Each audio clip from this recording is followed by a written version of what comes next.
up, everybody? Welcome back to the Endzone. And we got a pretty okay show for you today. Never want to call your show pretty okay, but not a lot going on in the NFL to give you a lot of content, so got to make some stuff up. And I think I have a cool concept idea this week. I wanted to run it by you guys and see what you think. So please, if you do watch the show and you hate what I say or you like what I say, put your feelings in the comments. I'd love to read them and see what your take might be. So this week, I kind of want to talk about the divisions in the NFL. It's come to me a few times. I know if you're a true football fan, and you haven't been watching football for 50, 60 years, and you're a younger person, like me, 40s, 30s, 20s, and you look at these divisions and they're a little wonky, You got teams in divisions that don't necessarily seem to make a whole lot of sense. And yeah, I know a lot of these divisions were made when the NFL was the AFL and the NFL. I get that. Perfect sense. I understand. But it's been a long time. Maybe we could switch some stuff up, right? Now, obviously, none of these things that I'm going to say have any shot in hell of happening. But let's just try it. See what the word is. So I'd like to switch up divisions, shake them up to kind of put people in more of a collective pocket. Instead of having teams spread out, West Coast and East Coast, South and North, let's kind of bridge this gap and bring these teams to a more condensed pocket area, creating better rivalries, in my opinion, and twisting the league up just a tiny bit. Some divisions, maybe we only switch one team. Some divisions, maybe it's completely different than it was before. But I think even as a true blue football fan, I think you can see the merit in what I'm putting together. So we could keep it AFC, NFC, right? Keep it that way. So let's start with the AFC. So in the AFC, that's my division. My conference. We got the New England Patriots. That's my division, right? That's the division that I love the most. And even though this would put the New England Patriots at even a slight more disadvantage as it pertains to fans in the division, I just think it makes the most sense. So you got New England, you got Buffalo, and you have the Jets. And that just makes sense. But why are the Giants not in the division? Obviously, because they're an NFC division, one of the original teams. But let's switch it up and let's bring the New York Giants over into this division. And I think it makes all the sense in the world. AFC North, boom, done. So now let's go into the Pittsburgh division, where you got the Pittsburgh Steelers, you have the Cleveland Browns, and you got the Cincinnati Bengals. How is Pittsburgh not in the, how is Philadelphia not in this division? It doesn't make sense. You got Baltimore, not logical. So let's go ahead and snatch another team from the NFC division, and let's bring them over into this AFC West, and this makes all the sense in the world. So now you got Pittsburgh and Philly, Cleveland and Cincinnati. They're all neighbors. 4 teams, 2 states. How is this not the most logical choice in the world? I don't know, but obviously we know that's divisions and conferences. They were made a long time ago. But once you join, I feel like, could have mixed some stuff up. They didn't want to. They wanted to keep it simple. But they're always looking for ways to make the league fresh, new ideas. And this right here would be a nice little twist up to make things different. All right. Now we got to go south. AFC South.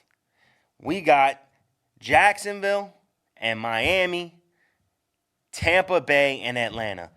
Tampa Bay and Atlanta obviously already shared in the division, so let's knock the 2 teams, Carolina and New Orleans, out of that division. Let's bring Jacksonville and Miami into the division. You got 3 Florida teams, and then you got the ATL right above it. Kind of same thing that we did over with New England. You got the 3 New York teams. Boom, we're bringing in New England. All this stuff, it just makes sense. Clearly, I'm just trying to be Captain Obvious here and just put the divisions together the way they fit best. Finally, got all these teams that got booted from their divisions. So now we got to bring together the Carolina Panthers with the Tennessee Titans, the Washington Commanders, and the Baltimore Ravens, AFC West. And, it just seems fun, man. Switching up divisions, creating new rivalries for decades to come, You're still going to have your traditional rivalries. Your old heads are going to remember the days of Washington, Dallas, the Giants and Philly battling it out, and all and Minnesota Vikings, Green Bay, the Bears, and Detroit. Like, all those things are still going to exist deep down in the core. But now it's time to create new rivalries, new divisions, freshen the league up, and I don't think there's any better way to do it than to mix these bad boys up the way I'm doing here. All right, so let's move over to the NFC. And you got the NFC, let's call this the NFC West. LA Rams, LA Chargers, San Francisco 49ers, and the Las Vegas Raiders. All technically California teams, because we all know the Vegas Raiders were the Oakland Raiders and the LA Raiders. So these are all California teams. Let's bunch them all together, make them one division, and it's, that's cake, baby. It's easy. It's lovely. It's beautiful, and I'm here for it. Everybody, playing 6 times a year in the Sunshine State. Let's get it done. Is California the Sunshine State? I might have hit that all wrong. That could be Florida. I'm just going to call it California for now, and we'll roll with it there. I don't care if I'm wrong. So now we move to the NFC South. Dallas Cowboys, Houston Texans, New Orleans Saints, and the Arizona Cardinals, man. How does this not make sense? You got Arizona coming in from the West, New Orleans coming in from the East, Dallas, Texas, fighting both sides. This is beautiful. This is this is how you write the story, And like I said, I would love to just see something change up the league in any way possible, just to bring something new, change up the narrative, and I love it. Now we move over to the NFC North, and we got Seattle, we got Denver, we got Kansas City, and for the oldest heads in football, this is going to be the one that's going to make you want to reach through the screen and wring my neck out. But we got to put Minnesota in this division. It's the only thing that makes sense. We don't want to cross too far over into the East when Minnesota's sitting right there, lovely, right above Kansas City, right next to Denver. This all just makes perfect sense, and it's beautiful, and it just creates a whole new narrative. And that's what we need. We need a new narrative in the NFL. We need a new storyline. We need a new thing to drive fans. And what a story this would be. Breaking news. The NFL shaking up divisions, changing it up. You're going to have people who are going to be outraged. You're going to have people like me who thinks it's cool as shit. And then you're going to have people who don't care at all because they just care about watching games play out and divisions don't necessarily matter to them. Whatever the case may be, it's drama. We all love drama. Even the people who pretend they don't love drama, we all love drama. And this brings drama to the game. And it brings excitement. It brings wonder. And that's what I'm here for. Finally, we have the NFC East.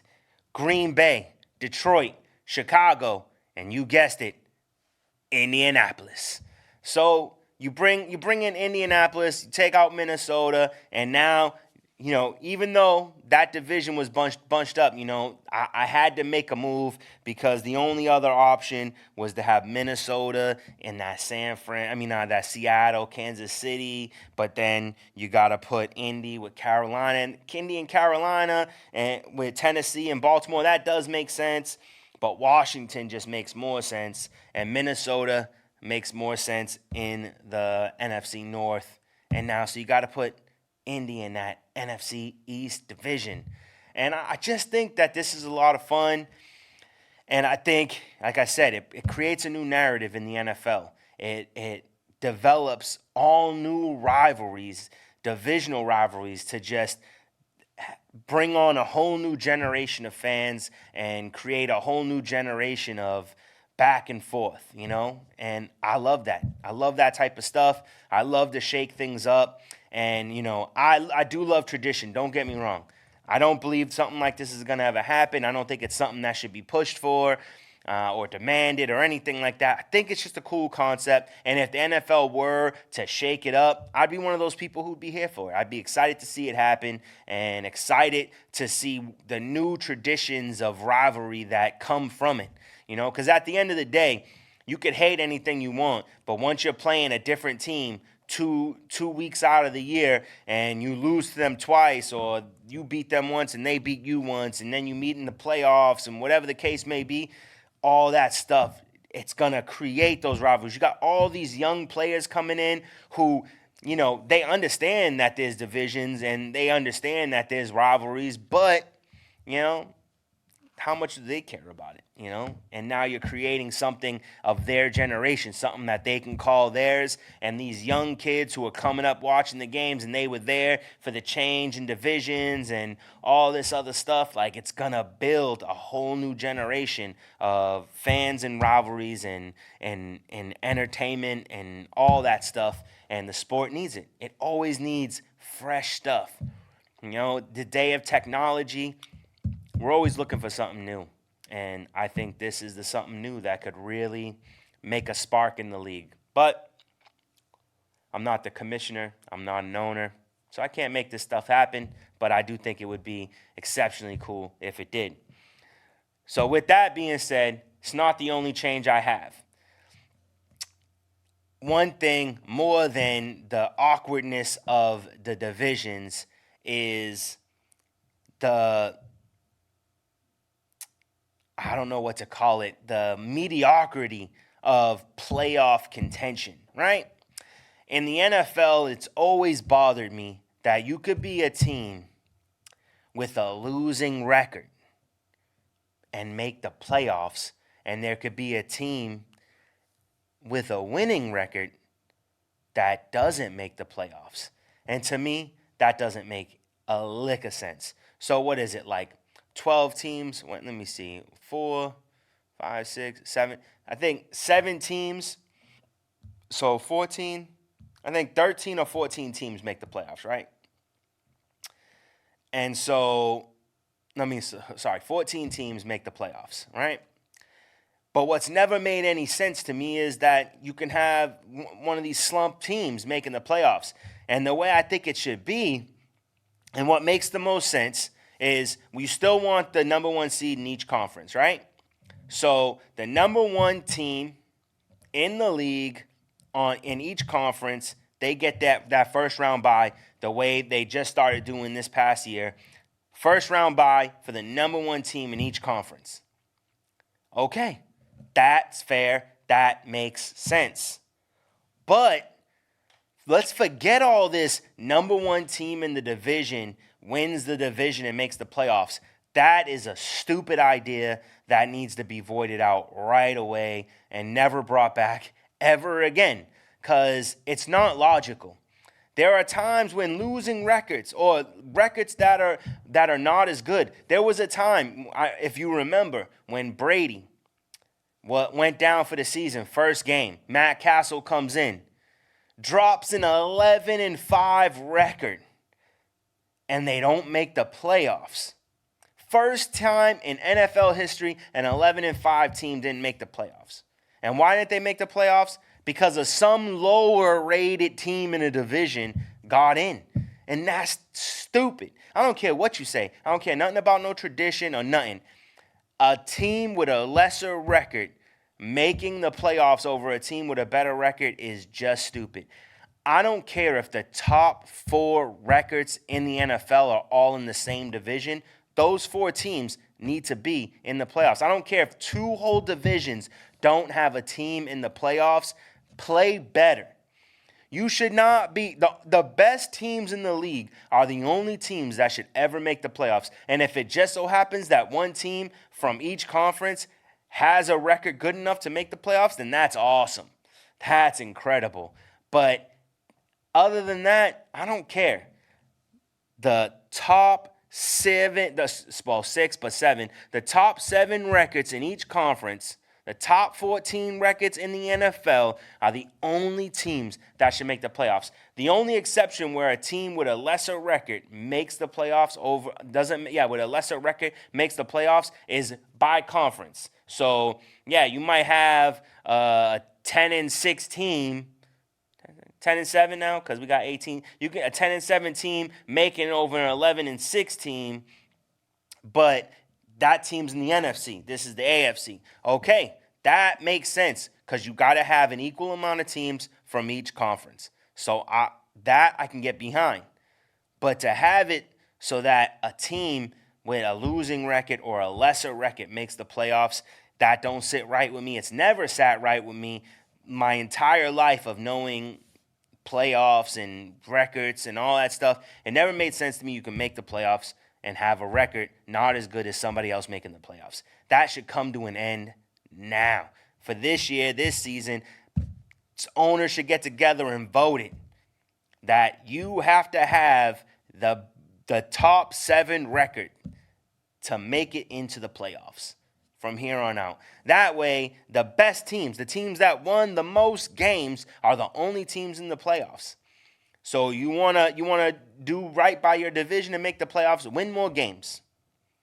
None of this. I remember there was a year where I feel like Cam Newton and the Carolina Panthers made the playoffs with like an 8-7 record or something like that, 8-9 record. 8-6 record or whatever. 8-9 record or a 7-8 record, whatever the case may be. However many wins and losses it was, or maybe it was an 8-8 record. I think that's what it was, an 8-8 record. But there were teams that had winning records, and they didn't make the playoffs. That, to me, is an abomination. Let's stop with the mediocrity, and only the best can survive. And I think you will make regular season games more competitive because you can't count on making the playoffs by just being the best in your division. That's no longer going to cut it. You now have to make sure you have a top 7 record in order to make it into that playoff spot. And to me, that makes the most sense. And another thing that I would like to change is the Hall of Fame game. I love the Hall of Fame game. It's a good preseason game. And it's a good way to show out whatever they're planning on doing. But one alteration I would make to that is it should be the Super Bowl teams, because, a Hall of Fame game, you're not having your starters. You probably have your starters for the first quarter, and then you put your rookies in, whatever the case may be. But what if it was like the Hall of Fame game was just backups? You're like no starters, just backups, but the Super Bowl contenders. So, whoever was Patrick Mahomes backup, and it was Sam Darnold. So, like, hypothetically speaking, Sam Darnold was the backup to Brock Purdy. Now he's in Minnesota. Whoever the backup is now, the backup running backs, no starters playing this game. It's just backups. I think that would be an electric game. Also, an idea that was brought to me by, I want to say my buddy Denny is the one who gave me this idea a long time ago, and it just occurred to me now, And maybe it wasn't him. Maybe I just heard it on something and I'm thinking he's the one who told me. But you got the Pro Bowl, right? And nobody cares about the Pro Bowl. The Pro Bowl is the least watched game in all of NFL, and I think it's watched less than even the preseason games, right? It's a waste of a game. But what I think would be awesome and super exciting is you take the two bottom teams, 32nd and 31st place, and they play the Pro Bowl game. And the game decides who gets the number one pick. So there's some sort of, there's something on the line, right? They get the number one overall pick. And I would even say, not just number one pick, but hypothetically speaking, right now, this could be insane, but either the number one overall pick or an additional first round pick, right? Or the other team's first round pick. So if you come in 32nd and 31st and you play against each other, if you win that game, you get that team's first round pick. So now you got 1 and 2, or you get that first, you get your first round pick, and then maybe there's like a lottery for what number you get to pick again at, or you get to pick again at the end of the first, plus you get your second round pick, whatever the case may be. But like an additional pick, or you take that team's pick away from them, something that makes this game have value, and oh man, some of that stuff just came to me right now, and it gets me super excited for a Pro Bowl game, because you're like, last year, the Carolina Panthers and the Washington Redskins, if they got to play each other and the winner gets the number one pick, possibly their pick, or they get whatever. Now, obviously, this all depends on whether or not picks were traded away. So, Carolina Panthers didn't have the first overall pick, but it still would change it up. Washington would get that 1, Carolina gets the 2, and then that pick goes to Chicago. So instead of Chicago getting the number 1 overall, that goes to Washington. They get the number 2 overall. So I would say, yeah, you can't play for the pick, because if a team trade away their first round, and they lose it, then it affects the trade with another team. But you can make it to who gets the number 1 overall pick. You can even make it like a playoff situation. So, the bottom 4 teams, they play each other. The 32 plays, 29, and 30 plays 31, and the winner of those games play each other, and the winner of all that gets first, and however you fall is your first 4 picks. Makes it a little bit exciting. 2 days of games to win a playoff pick, just to make it so that you can't just lose to get that playoff pick. You'll lose, but then you gotta win. You gotta earn that pick, and you're still gonna get a top 4 pick or a top 2 pick, however it were to happen out. But you gotta earn that number 1 overall, and that's exciting football right there. All right, so we had some UFL football. I told you guys I was going to update you, and I know last week I missed it. The week before that I wasn't here. So let's get into some UFL results. So first, you got the Defenders facing the Renegades. Defenders winning 29-28, leaving the Renegades with no wins on the season, so that's not a good look for the Renegades.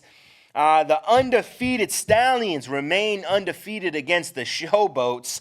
I hate that team name. I cannot stress enough why I don't understand why someone names their team the Showboats. But Stallions beat the Showboats 33-14. How are you the Showboats? What are you showing? That you sink? You Showboats, you stink. Not stink, sink. You stink too. The Panthers defeat the Roughnecks, who also have had no wins this season, and continue on that streak for 3-0s, 0-3, 34-20, getting battered up. Next must be rough from getting smacked up. And the Battlehawks defeat the Brahmas 31-24. And I'm going to be honest with you guys, man. I don't know. Maybe it's because I don't know the players and I got no stakes in the team. But it's been really hard to get excited about the UFL and to dedicate time to watching it. I don't know. I try to catch parts of games and highlights and stuff like that, but it's just not the same. You know, boy, I don't know what to say. It's like getting caffeine when you really want cocaine. You know, it's just not the same. So, I've never done cocaine, by the way. So, just get that out the way. Brandon Ayuk, there was news that he requested a trade to be traded from the 49ers and then later denied those rumors that he wanted to be traded. Well, you know what, Brandon Ayuk? You should want to be traded, and you should want to be traded to the New England Patriots because we need you, brother. Come on. Request that trade again. Come on over to New England. Number 2 pick. Not number 2 pick, second round pick. But I would love to have you. We would love to have you. Come on, brother. Come on. T. Higgins, kind of want him, but, I'd rather have Brandon Ayuk. Jalen Waddle, that'd be awesome. Still kind of rather have Brandon Ayuk. So, as of right now, it seems like Brandon Ayuk is going to remain with the San Francisco 49ers. Also, T. Higgins expects to be playing for Cincinnati 2024, even after requesting to be traded. He did request a trade. Whether or not he was denied, he believes that he will be playing for Cincinnati in the 24 season. I believe Cincinnati is going to make a play to trade T. Higgins and for some draft capital and probably draft the likes of Brian Thomas or A.D. Mitchell. And speaking of all three of these guys, Jalen Waddle, the Miami Dolphins want to activate the 5th-year option. And so it looks like all these guys are locked in. So we'll see how that plays out. As a New England Patriots fan, I would like to get any one of these guys. But I do have some insight on my final word on what the New England Patriots need to do in this draft. I have been teetering back and forth. I want Jaden Daniels. Now I'm kind of feeling Drake May. And I definitely don't want J.J. McCarthy. Then I'm back to Jaden Daniels. And then back to Drake May. A little bit of Michael Penix. There was a moment where I was even considering waiting until round 3 and getting Spencer Rattler, which I still don't hate that idea, but I don't want him as my QB1. But I do think Spencer Rattler has a lot to offer, and I think he definitely has an NFL arm, and I think with the right coaching, he could be an NFL caliber quarterback. I do not believe there are 32 quarterbacks in the league and coming into the league better than Spencer Rattler. So there's a place for him in the NFL. I don't know if it's with New England. But here's my thoughts, and this is my final belief on what I think the New England Patriots need to do, so listen up. New England Patriots need to trade out of number 3. I was starting to become a Drake May believer. I'm out. I'm out on Drake May. Too much development and not enough upside. He has upside, not enough. Jaden Daniels, if he fell at 3, I'd be okay taking him there. But this is what needs to happen. Trade down to Minnesota. To get that number 3 pick, to be able to have your choice of Drake May or J.J. McCarthy, and Lord knows the Minnesota Vikings would prefer Drake May. To have that option, you got to give up capital, baby. So that 11 and that 23 is a guarantee. Plus a little bit more. Maybe a 1 next year, maybe a 2 this year. I don't know. But 100%, if they're getting Drake May to throw the ball to Justin Jefferson and Jordan Addison and future T.J. Hawkinson and Aaron Jones, no, you got to give up something great. Because on that team, I'm a Drake May fan right away. I think he'll succeed right away on that roster. On this New England roster, absolutely not. So we got to move on from that number 3 pick, and we got to gain some draft capital. So what we get beyond the 11 and the 23, I don't know, but that's the start. Where it finishes, Carolina Panthers gave up a lot more. They gave up a player plus 2 extra picks just to get that number 1. So, and they ended up with Bryce Young. They're getting Drake May.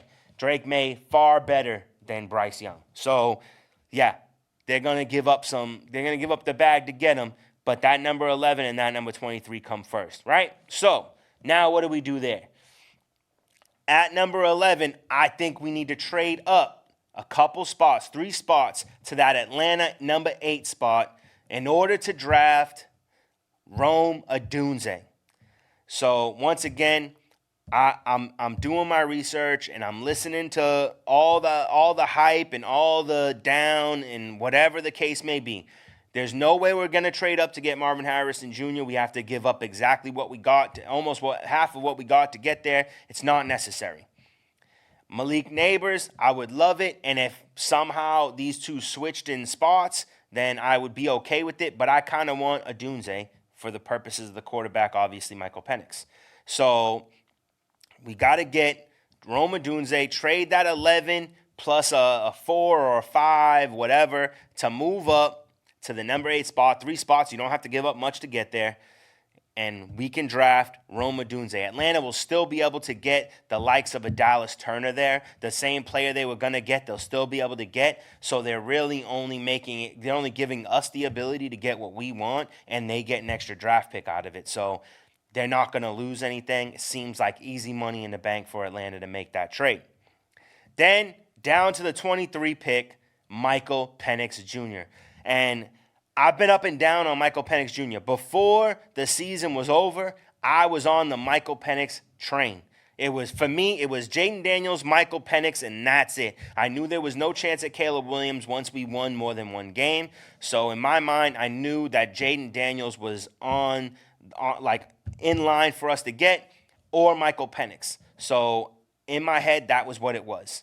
So I kind of drifted away from Michael Penix. I've said some things about us getting Michael Penix and possibly with that second pick, but I don't want to wait. I don't want to risk it. Number 23 pick, we grab Michael Penix Jr., and now we got his wide receiver, Rome Odunze, and not that we're going to get that Joe Burrow, Jamar Chase combo, but we're going to get that Joe Burrow, Jamar Chase chemistry.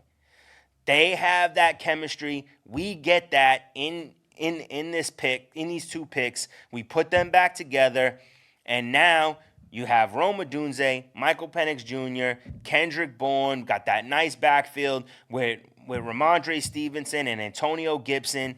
We got Hunter Henry and Austin Cooper as our 2 tight end pass catchers. So now we're off to a good start. We got Demario Pop Douglas as a slot receiver. So now we just need one more guy, someone who can play slot, who could play perimeter. And with that pick, the 3rd pick in the second round, if he can fall to us, we need to grab Ladd McConkey, who in my opinion is the number 4 wide receiver in this draft. They got him as like 6, 7, sometimes even 8. For me, he's number 4. But he's definitely not ranked it that way. And people look at him as, the Julian Edelman, Wes Welker type of player. But no, he is the Cooper Kupp type of player. Now, is he gonna be Cooper Kupp? I don't know. I'll say I doubt he's gonna be Cooper Kupp. I don't think he'll be Puka Nacua, but he can play the perimeter. He can play in the slot. He has excellent route running, hands, can break tackles. This kid is a beast, and I want him on our roster. So now we just went from complete bums to now we have NFL ready, biggest, strongest arm in the in this draft class. He is super accurate, can bomb it, and then he ran a sub 4.6 in his pro day, so he does have the ability to run. So we got our quarterback of the future. He can play in the pocket. People say he can't throw under pressure, but I've seen the reels, And homeboy can play under pressure. 100% he could throw the ball under pressure. Is he the greatest at it? No, but he can throw balls under pressure. He puts it where only his receiver can get it, and he's going to get his guy who will help him transition into this NFL with a little bit more ease. So now we got a two-punch combo, Michael Penix, Rome Odunze. Then we grab Ladd McConkey. Our wide receiver room is now looking pretty stacked in my eyes. But wait a minute, we still got Kendrick Bourne, we still got Pop Douglas, Hunter Henry. Not Austin Hooper. I forgot what his name was. We added the other tight end. I'm spacing on his name, but it wasn't Austin Hooper. Austin Hooper went to Miami. But we got another tight end, and I wish I could think of what his name is right now, but I cannot. So oh well. But we got two tight ends. We got the running back space. Now we can address offensive line with the third and whatever pick we gave up to get that 11 up to 8. Okay, we don't got that, but the rest of these picks we can work on offensive line depth and coach these guys up and build a good enough offensive line to give Michael Penix enough time to throw the ball. But with Rome Odunze, with Kendrick Bourne and Pop Douglas and Ladd McConkey, he's not gonna need all that time.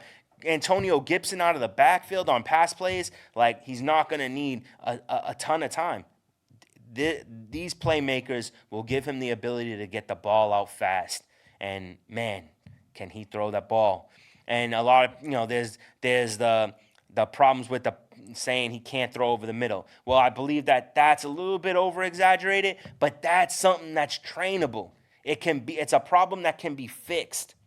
The deep ball, you can't teach that because if you could, Mac Jones would be good at it. But he's got the arm strength for the deep ball and the accuracy. We can work on the short intermediate passes. But if you add these weapons, if you get these three guys with what we already have, I don't think it's too far to say we could lead the division again. We could get right back to greatness. Now, Michael Penix, he's injury prone. I get that. All right, cool. But who cares? Keep him healthy. Get him a trainer. And now, okay, this is going to be a little, whatever. But I know if you're a true football fan and if you're a true Patriots fan, you saw the interview with Tom Brady, with the homeboy who does the haircuts. And shout out to him. He started out just giving people haircuts on the street, and now he's interviewing Tom Brady. So shout out for the come up, bro. Flowers to you for building yourself up in the way that you did. But Tom Brady said if the right call was made, he would be willing to play a season. And he said when it was, Vegas or San Fran, he was like, or New England Patriots. He's willing to come back. Belichick's gone. He might be like, you know what? I'm sick of being home. The only reason why I retired was because Giselle was crying like a baby, and now she's doing the dirty. So you know what? Let me make a return to the NFL and end my career where I should have ended my career with the New England Patriots. And now we get Michael Penix, who gets to have a redshirt year riding the bench behind Tom Brady. And Tom Brady, this is just a coming home thing. He's not trying to build on some sort of legacy or whatever, but he's got weapons. And I think he'd be more than willing to help train up the likes of Michael Penix Jr., give him some pointers. Oh, boy. That's exciting stuff right there. But at the end of the day, you get Michael Penix and you let Jacoby Brissett start. And personally, whatever you guys want to say, I'm trying to trade Bailey Zappi out. I think there are teams that could utilize him as a backup, maybe in Tampa or wherever. I also like the idea of still getting Spencer Rattler. Get him in the whatever, like a later round, third, fourth round if you can. That was a little hair in my face. Sorry, I swiped at it. Didn't need to. But, yeah. I don't know if we need Bailey Zappi anymore. We got to move off of that kid. His time is up. He was fun, but let's move off and bring in maybe Spencer Rattler and have this four quarterback room, build up Spencer Rattler to trade him next year for some draft capital, and boom. I'm expecting to make the playoffs. I'm not expecting to win a playoff game first year. I'm not expecting to go to the Super Bowl first year.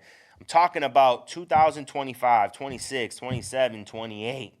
Those are the years I care about. Next year, 2024, I'm not worried about. That's a building year. And then I don't even care if we finish the bottom 10, bottom 12, whatever. I don't care if we finish there because that's just that's some better picks in 25 to throw at that offensive line, throw at, linebackers and all, we're going to have to replace,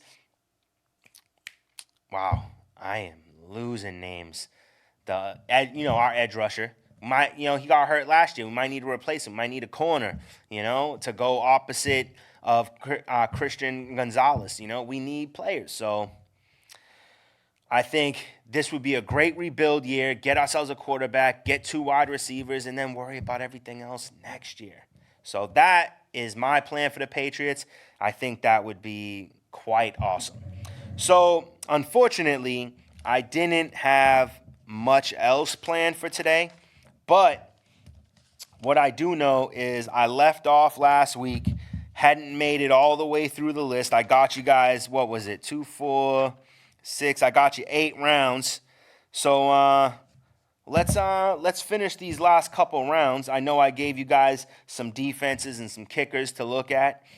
And I want to tell you, for my fantasy people, one of the things you need to focus on this year is defenses with kick returners. Your Jets, Philly, San Fran, Cleveland, these are real strong defenses on their own. But, a team like Pittsburgh who signed Cordero Patterson might be a better pickup than, the Jets or Cleveland because Cordell Patterson is a proven punt returner. So you might want to think about, especially in the draft, look out for these teams that draft guys that are excellent punt returners.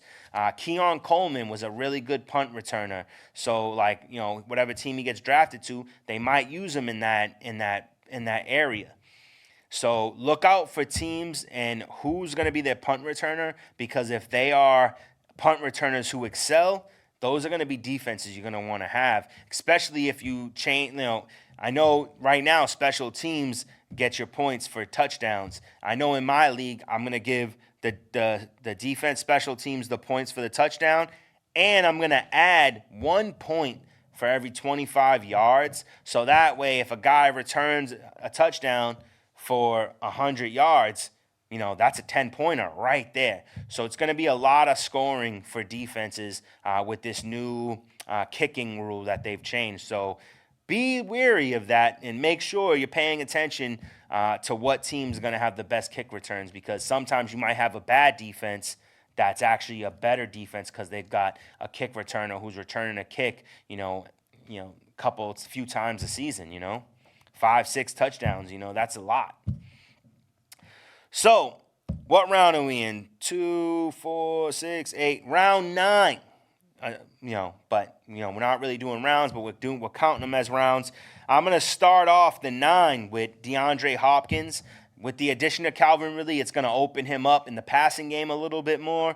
So I think DeAndre Hopkins might have a little bit of a resurgence. Not a complete resurgence, just a little bit of a resurgence. Most likely they're going to draft offensive linemen this year, hopefully to give Will Levis that time. And DeAndre Hopkins is still proving that he can be the guy who goes up and gets the ball, so I still like him. I got Jacoby Myers here. First half of the season, he was doing really well. They brought in Gardner Minshew. I'm a Gardner Minshew fan. Any team he's on, I always want to see him starting.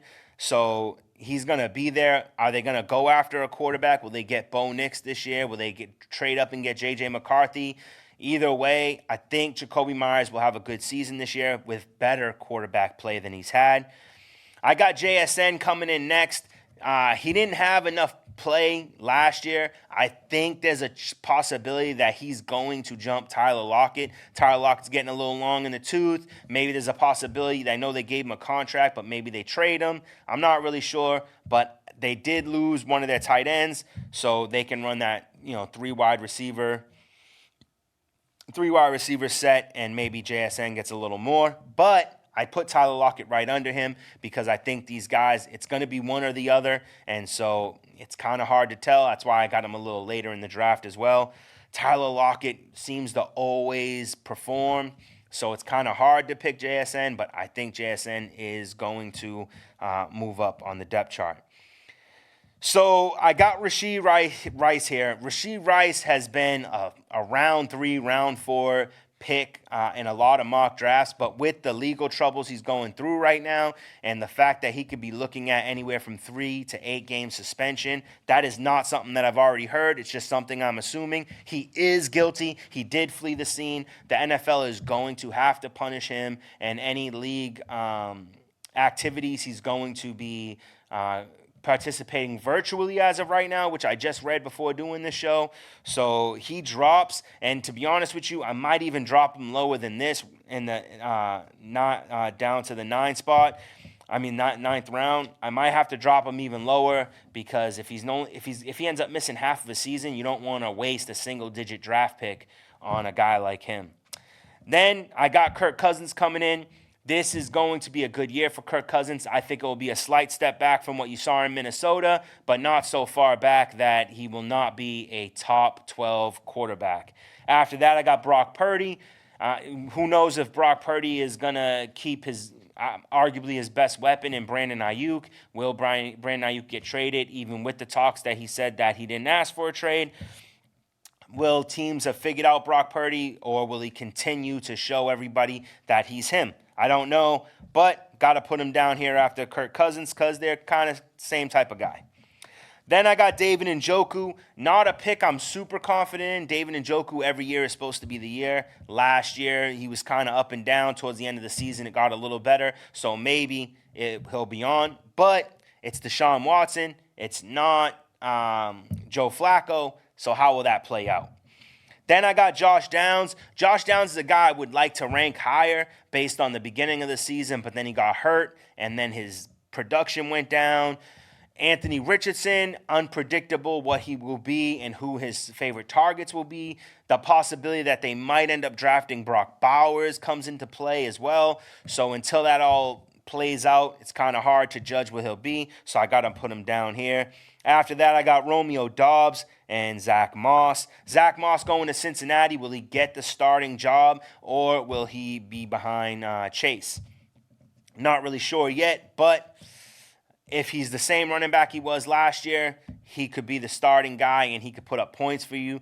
But if he's not, what if they draft a guy? They could end up drafting, any one of these running backs that could really just push Zach Moss and Chase Brown right off the board.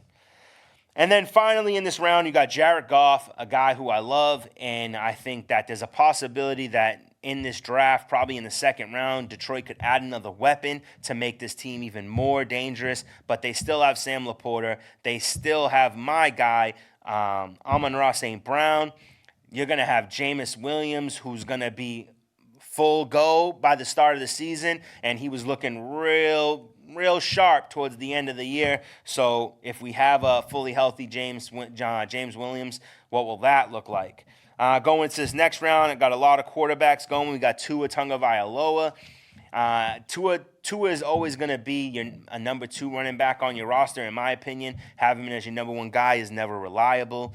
But he does get the ball out, and he does put up points on a regular basis. Curtis Samuel, I probably would have wanted to lower him from this spot, but I got to keep him here, and he could rise depending on what wide receiver the Bills get in the draft. But I was super excited for Curtis Samuel to come to Buffalo when they had Stephon Diggs. With Stephon Diggs gone, he becomes the number 1 wide receiver. But if they get a guy like Brian Thomas or A.D. Mitchell, this kind of changes things for Curtis Samuel and rises him back up to the number 2 wide receiver and a point scorer. With a guy like Josh Allen, it's the best quarterback he's ever had, and this should bring more production for Curtis Samuel. Adam Thielen, I got him next. Adam Thielen showed that he had gas left in the tank. They added Deontay Johnson, and maybe they add another weapon. I'm hoping they get a tight end in the 2nd or 3rd round, but it seems like they're building up. Adam Thielen, I don't think he'll be a guy you want to put in your top 2 wide receiver slot, but he could work as a flex here and there, depending on matchup. Jerome Ford, I don't know what to think here. I had to put him low because he's a number 1 running back, but when will Nick Chubb be ready? They also brought in Deontay Foreman. This is going to be a loaded backfield. Hard to trust anybody, so I got to put Jerome Ford a little bit lower. Devin Singletary going to the Giants. This is a good move for the Giants if they're not trying to be a winning team. And not to say anything negative about Devin Singletary, but if you got Devin Singletary as your number 1 running back, that to me it doesn't smell like a team that's trying to go to a Super Bowl, win playoff games. They could also be looking to draft one of these young running backs who are a little bit underrated in my opinion. So let's see how that plays out. Devin Singletary could lose his job to one of these young boys. Aaron Rodgers, I had to put him low, outside the top 12 quarterbacks because, I mean, is he going to be healthy? Is he going to play the full season? Are they going to address the offensive line? They got a couple pieces, but it's not enough. So we'll see how that plays out. Mike Williams to the Jets. Once again, is he going to play a full season? Because if he's not, I don't even want to touch him. Mike Williams is a guy I'm going to stay away from regardless. But if you're going to draft him, you better make sure you draft him in double-digit rounds. Matthew Stafford, even though I think he's still one of the best quarterbacks in the league, I don't know what we're going to get out of Puka, and I don't know if Cooper Kupp's going to remain healthy, and is Matthew Stafford going to remain healthy? He was out, he missed a good chunk of the season last year, so that worries me. Pat Freiermuth, a tight end that I always want and I always want to like, and then he always disappoints. He gets hurt or he doesn't play to his potential. But with Russell Wilson and Justin Fields coming in and quarterback competition may up their game, Pat Freiermuth could end up being your, not your league winner, but maybe a team saver. Gus Edwards going to the Chargers looks good on paper, but once again, a guy who's injury prone, and I don't believe that Jim Harbaugh's done bringing in running backs. I believe he's going to make an attempt to draft Blake Corum, and if that happens, I think Gus Edwards becomes maybe just a goal line back, which still could be usable in the flex position. Then we have Michael Mayer, and he was the top prospect tight end in the draft last year, but bad quarterback play and whatever else was coming into play that made him not perform this past year. Maybe this is the year with Gardner Minshew that he turns it on. He has his breakout season. So I like him here in the 10th round. And then finally, Brandon Cooks for I'm assuming he's still in Dallas. As far as I know, he is. And Dallas's offense was red hot. So if they can continue on this, 100%, I think they'll draft a quarterback. Hopefully it's Jonathan Brooks, because you always want Dallas to have that good run game. And if Jonathan Brooks can be healthy and 100% from that ACL tear, I think he gives them the running back that they need to move the sticks. And just to kind of bang through it without any kind of information, I just want to bang through this. I got Noah Fant, Tucker Kraft, Luke Musgrave, then Zay Jones, Joshua Palmer. Keon Coleman, depending on the landing spot, he could be a little bit higher. Cole Kmet might even drop lower due to the fact that they might add a wide receiver in Chicago. Darnell Mooney could go up higher depending on the offseason. Jahan Dotson probably should be a little bit lower based on 2 seasons of lackluster production. Demario Douglas, also, this it depends highly on what the Patriots draft and how the offseason goes. Ladd McConkey, who will probably go higher, 100% depending on the team he lands on. If he lands on New England with a good quarterback, he could jump a little bit higher. A.D. Mitchell will most likely jump higher in my rankings once I see where he lands. Jerry Jeudy is a joke, and I had to put him somewhere that made some type of logical sense, but I would not draft Jerry Jeudy. I would maybe trade for him if you see him have a good game or two, but I'm not drafting him. Antonio Gibson could end up being an awesome weapon in New England. Jake Ferguson is a flyer at tight end if you miss the bus and you need someone who's going to at least catch a few passes a game and have the potential to score a touchdown. Keaton Mitchell, just because you have Derrick Henry there doesn't mean Keaton Mitchell goes away. He's going to be a good third down back, and he is a speedster. He is, A-chain light. Jaleel McLaughlin, a lot of hype around his name. Don't know if I believe all of it yet. Still a Javonte Williams fan. Hunter Henry, he's a red zone threat. So once again, if you're desperate at tight end, he's a good look. Chase Brown, this solely depends on whether or not Cincinnati drafts a running back. If they don't, Chase Brown and Zach Moss, coin flip on who's going to get the most touches. TJ Hawkinson, if you want to take a risk and have him on your bench till he gets back, he's probably going to miss 8 games. Tajay Spears, I think it could go. It's going to be hot hand, so if you can figure out when he's going to be hot, that works out. Austin Hooper is going to be a beast in Miami, and then finally Jordan Love, probably the lowest ranked best quarterback that on the board. So there you have it. That's all I have for you this week. I hope you enjoyed the show. Please get at me about the division switch up. I'd like to hear people's thoughts on it. And until next week, have a good night. Peace.